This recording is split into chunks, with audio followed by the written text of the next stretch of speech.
Alhamdulillah, wassalatu wassalamu ala rasulillah, Sayyidina wa maulana Muhammad ibn Abdillah wa ala alihi wa sahbihi wa man tabi'ahu wa mawala. Ashhadu an la ilaha illallah wahdahu la sharika lah, wa ashhadu anna sayyidana Muhammadan abduhu wa rasuluhu la nabiyya ba'dah.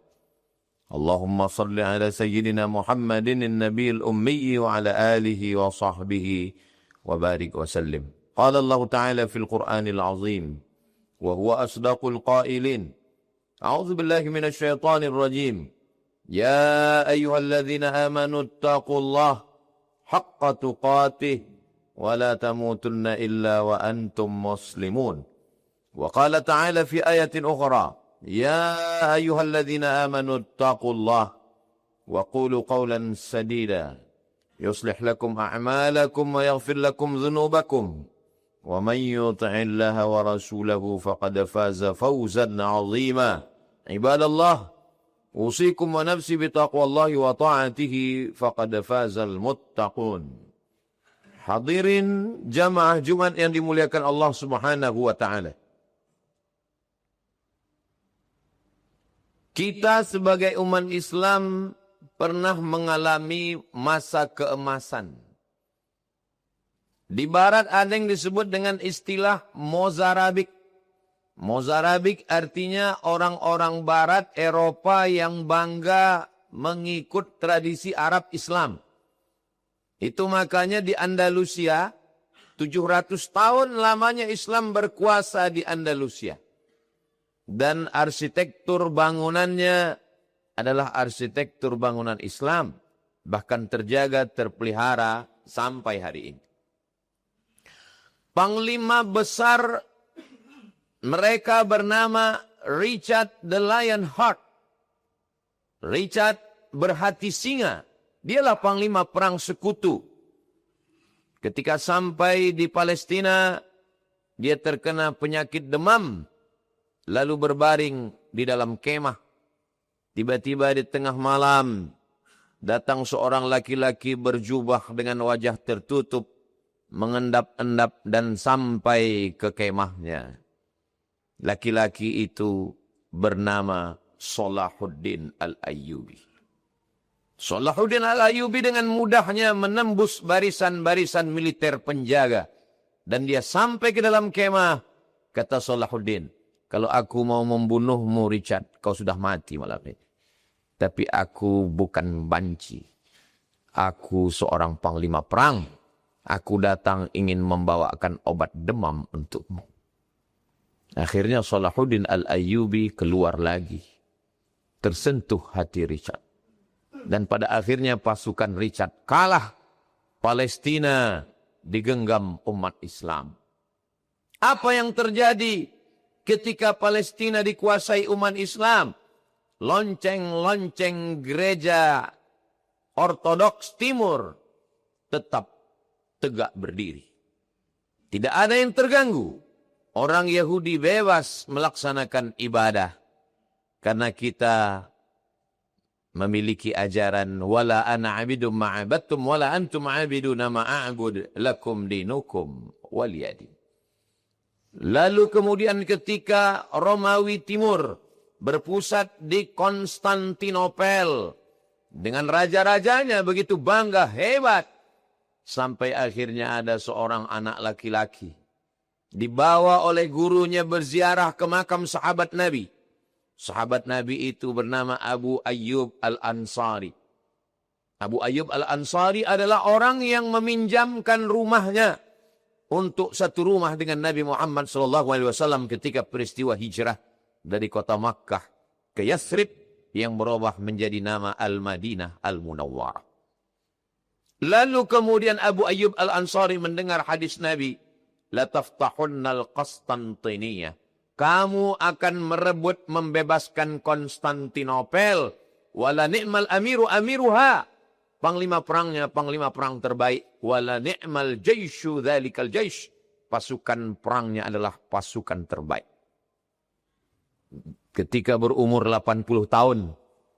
Abu Ayyub Al-Ansari mengikuti pasukan kaum muslimin untuk merebut Konstantinopel. Tapi takdir belum berpihak. Mereka belum mampu. Dan akhirnya Abu Ayyub Al-Ansari dimakamkan di Konstantinopel. Kuburnya di bawah pohon kayu rindang yang sampai hari ini masih banyak dikunjungi orang untuk berziarah.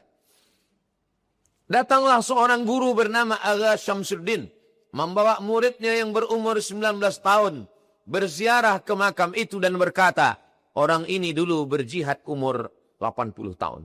Dan engkau masih muda belia. Anak muda itu termotivasi, dididik oleh seorang ulama. Akhirnya dialah yang merebut Konstantinopel. Dia tidak merubah nama kota itu dengan namanya. Dia merubah nama kota itu dengan nama Islam. Konstantinopel berubah menjadi nama Istanbul. Kota Islam. Begitulah umat Islam ketika dia punya kekuasaan. Wa ma arsalnaka illa rahmatan lil alamin. Tidaklah kami mengutus engkau melainkan menjadi rahmat bagi semesta alam. Tapi kemudian apa yang terjadi? Ketika umat Islam terlena, lalu kemudian tertidur. Ketika dia tertidur, lelap, terlupa. Sibuk dengan khilafiyah. Sibuk dengan masalah-masalah yang kecil, remeh-temeh. Persaudaraan hancur, kekuatan hilang. Akhirnya umat Islam terusir dari belahan barat. Umat Islam cuma punya dua pilihan. Murtad atau meninggalkan Andalusia. Akhirnya sebagian umat Islam meninggalkan Islam. Mereka terpaksa. Lalu kemudian sebagiannya lari ke Maghribi. Sampai hari ini tidak boleh dikumandangkan azan di masjid-masjid tua yang ada di Andalusia, yang ada di Spanyol. Masjid-masjid dijadikan sebagai museum. Masjid-masjid hanya tinggal sejarah. Batu-batu tua bertuliskan kaligrafi ayat Quran yang indah dengan mihrab berlapiskan emas menjadi sejarah bahwa umat Islam pernah berkuasa. Hari berganti, musim berubah. Mereka mulai berdatangan menjajah umat Islam. Lalu kemudian mereka meninggalkan negeri jajahannya. Spanyol datang ke Maluku. Kesultanan Tidore dan Ternate mereka jajah. Lalu kemudian datang Belanda, datang Inggris. Umat Islam belahan timur tercabik-cabik. Bekas jajahan Inggris menjadi Belanda datang, lalu kemudian terbelahlah dua bangsa ini menjadi beberapa negara hanya karena perbedaan siapa yang menjajah. Kita di Riau ini Melayu. Sultan pertama kita adalah Raja Kecik tahun 1723. 1723 Raja Kecik dilantik oleh 4 datuk-datuk. Maka dia sultan pertama kerajaan Siak, Sri Indrapura. Dari mana Raja Kecik datang? Raja Kecik datang dari Johor, Malaysia. Dulu hubungan ini antara hubungan anak dengan ayah. Tapi setelah penjajahan datang, jajahan Inggris menjadi Malaysia, Singapura, Brunei Darussalam. Jajahan Belanda menjadi Indonesia. Lalu generasi pertama masih lagi melihat. Nenek moyang kita tidak melihat permusuhan. Nenek moyang kita melihat saudara kami di seberang sana di Semenanjung juga Melayu. Kita diikat dengan dua ikatan. Ikatan kebangsaan, suku Melayu. Ikatan akidah Islam. Asyhadu an la ilaha illallah wa asyhadu anna Muhammadan Rasulullah. Hari berganti, musim berubah. Sampai masa ayah kita. Jarak menganga makin jauh. Sampai generasi kita dan sekarang generasi anak-anak kita yang tidak mengerti sejarah. Caci maki, sumpah serapah di media sosial. Hanya karena sepak bola dan perebutan hak paten, tradisi dan lain sebagainya. Padahal kita dulu sesuku, sebangsa, seagama. Datang penjajah-penjajah kafir, Davide et Impera yang obok-obok yang mengadu domba bangsa. Apa yang mereka tinggalkan dari penjajahan ini? Konflik perbatasan. Perbatasan antara Malaysia dengan Thailand yang sampai hari ini tidak pernah selesai. Kerajaan itu kerajaan Melayu Patani namanya. Sampai hari ini menjadi wilayah konflik. Berkesudahankah? Tidak berkesudahan. Begitu juga dengan saudara kita minoritas yang ada di Filipina. Muslim Moro namanya. Muslim Moro teraniaya. Muslim Moro terzolimi.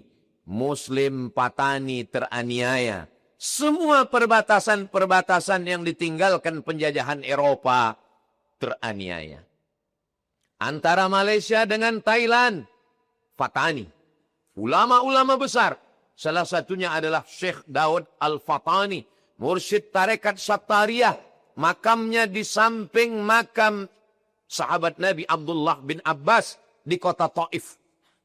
Di dekat pintu Taif ada masjid Abdullah bin Abbas. Di samping masjid itu makam Syekh Daud Fatani. Murid-muridnya menyebar ke Nusantara. Tapi kampung halamannya sekarang menjadi wilayah perebutan. Dijajah oleh Siam yang sekarang berubah menjadi Thailand, negeri Thai. Begitu juga dengan saudara kita kaum minoritas yang ada di Moro, di Filipina. Begitu juga yang terjadi antara perbatasan India dengan Pakistan. Ada yang disebut dengan Kashmir. Kashmir surganya dunia. Tapi menjadi wilayah konflik. Siapa yang meninggalkan? Yang meninggalkannya adalah Inggris. Inggris adalah induk dari segala kejahatan dunia hari ini. Siapa yang memberikan tanah Palestina itu ke Israel? Palestina dijajah oleh Inggris. Dan Inggrislah yang memberikan tanah itu kepada Israel. Israel memang sudah lama ingin punya negara. Israel tidak pernah punya negara di dunia ini. Mereka tersebar ke seluruh dunia. Datang seorang laki-laki bernama Theodor Herzl. Dia melihat ada negara bernama Serbia yang dulu menghantam Bosnia Herzegovina.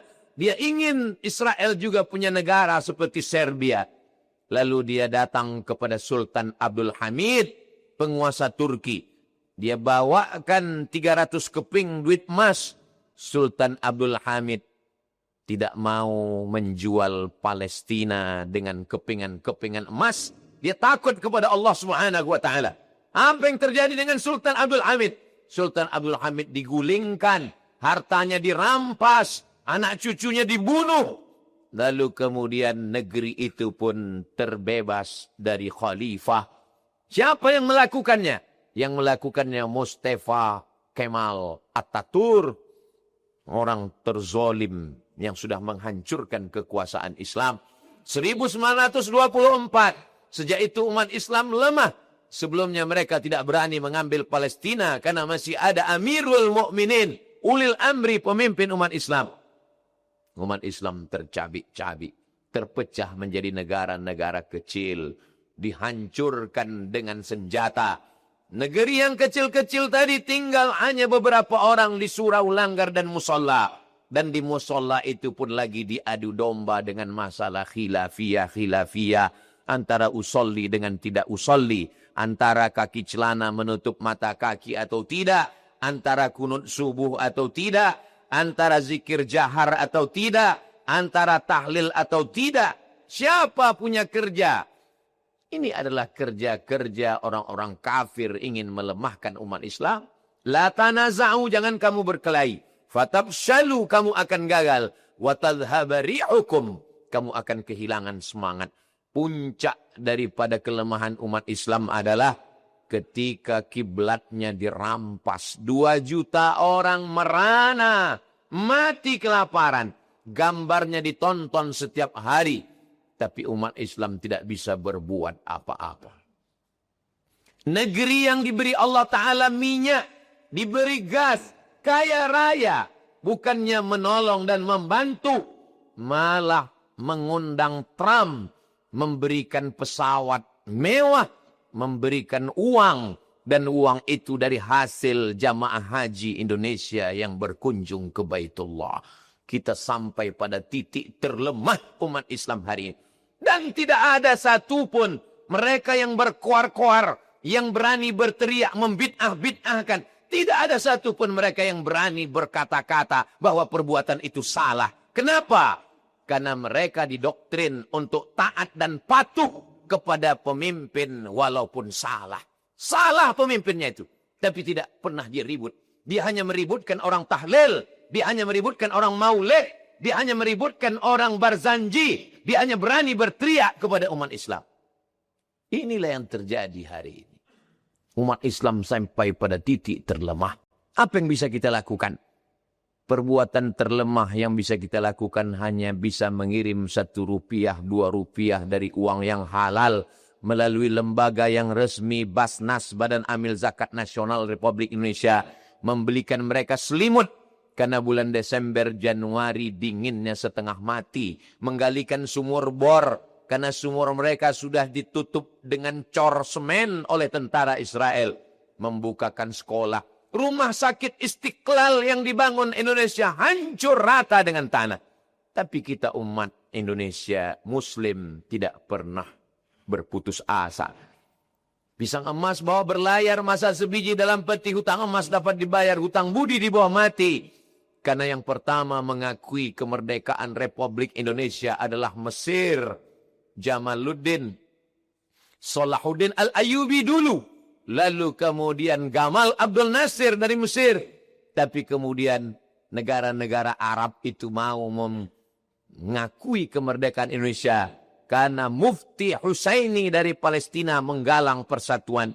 Mereka dulu mendukung kemerdekaan kita. 80 tahun sudah. Apa yang kita lakukan untuk Palestina? Paling tidak kita sadarkan anak-anak kita.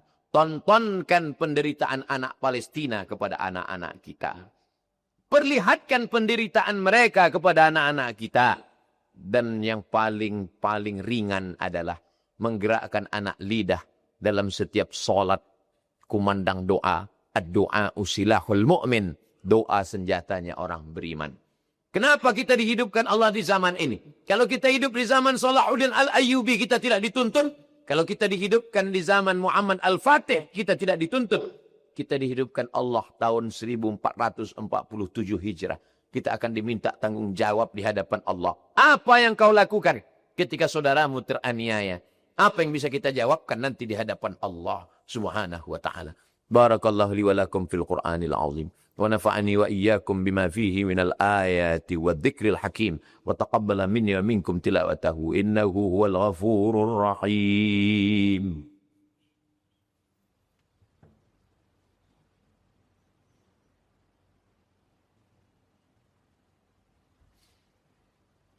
Alhamdulillahilladzi bi ni'matihi tatimmus shalihat. Wassalatu wassalamu ala sayyidis sadat. وعلى آله وأصحابه أهل الفضائل والكرامات أشهد أن لا إله إلا الله وحده لا شريك له وأشهد أن محمدا عبده ورسوله لا نبي بعده اللهم صل على سيدنا محمد النبي الأمي وعلى آله وصحبه وبارك وسلم قال الله تعالى في القرآن العظيم وهو أصدق القائلين أعوذ بالله من الشيطان الرجيم بسم الله الرحمن الرحيم والعصر إن الإنسان لفي خسر إلا الذين آمنوا وعملوا الصالحات وتواصوا بالحق وتواصوا بالصبر. وقال تعالى في آية أخرى إن الله وملائكته يصلون على النبي يا أيها الذين آمنوا صلوا عليه وسلموا تسليما اللهم اغفر للمسلمين والمسلمات والمؤمنين والمؤمنات الأحياء منهم والأموات برحمتك يا أرحم الراحمين اللهم انصر الإسلام والمسلمين اللهم انصر إخواننا المجاهدين في فلسطين ودمر أعداءك أعداء الدين اللهم شتت شملهم وفرق جمعهم واجعل كيدهم في نحورهم اللهم زلزلهم زلزالا شديدا اللهم دفع عنا الغلاء والوباء والفحشاء والربا والزنا والمنكر والسيوف المختلفة والشدائد والمحن ما ظهر منها وما بطن من بلدنا هذا إندونيسيا خاصة ومن بلدان المسلمين عامة عباد الله أوصيكم ونفسي بتقوى الله وطاعته فقد فاز المتقون إن الله يأمر بالعدل والإحسان وإيتاء ذي القربى وينهى عن الفحشاء والمنكر والبغي يعظكم لعلكم تذكرون فاذكروا الله العظيم يذكركم واسألوه من فضله يعطكم ولذكر الله أكبر Wallahu ya'lamu ma tasna'un. Aqimis salah.